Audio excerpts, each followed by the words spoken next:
Liz, knowing what you know about your ancestors, how has this impacted your own life from a constellation point of view, as you understand it now?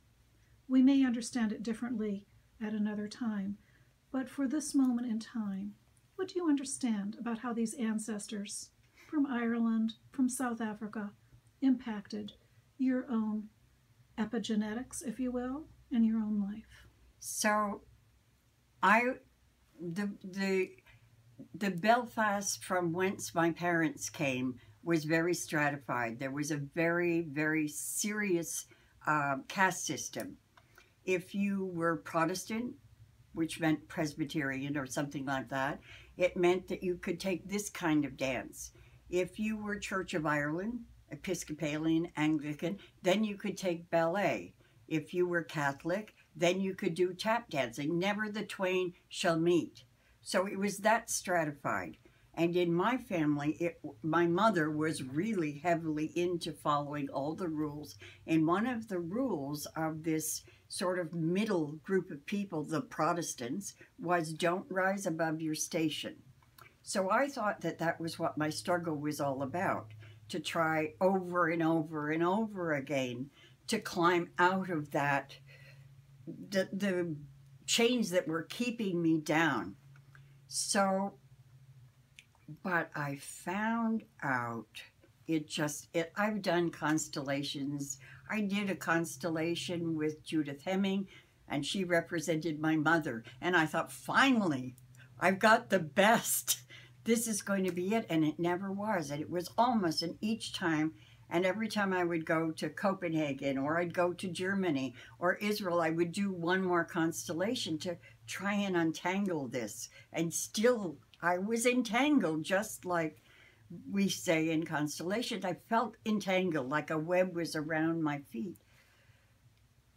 And then, as I sent the last piece of paper off to ProQuest, after everything was done and signed, ProQuest is where all dissertations go to eternal rest, I got it. My mother had polio as a child. She was about 4, and her mother locked her up because polio caused her leg to be crippled, and that brought shame to the family. So she was not allowed to go to school with her brothers and sister. And everything that she did, she had to struggle to do. So she didn't go to school. When she came to Canada, she had to figure out how to learn enough to earn a living, because she didn't get married until she met my father when she was almost 40. And I was her representative.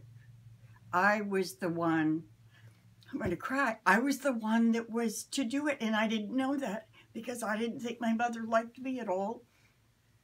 But that day when I sent that piece of paper off, that package, to ProQuest, I woke up in the morning and I thought, we're free. We're both free. She's free in heaven or wherever good Protestant girls go. And I'm finally who I've been meaning to be or wanting to be my entire life. But I have to tell you a funny story, because I realized within the next couple of days after that, we buried my mother's ashes in a little box on her parents' gravesite in Toronto under a bush that for sure was going to die.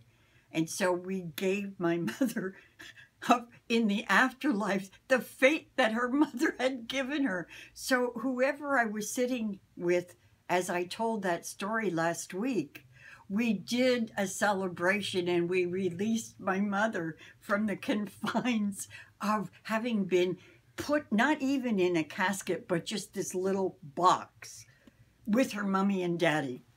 So anyway, that's my story. That's an amazing story. Thank you, Liz.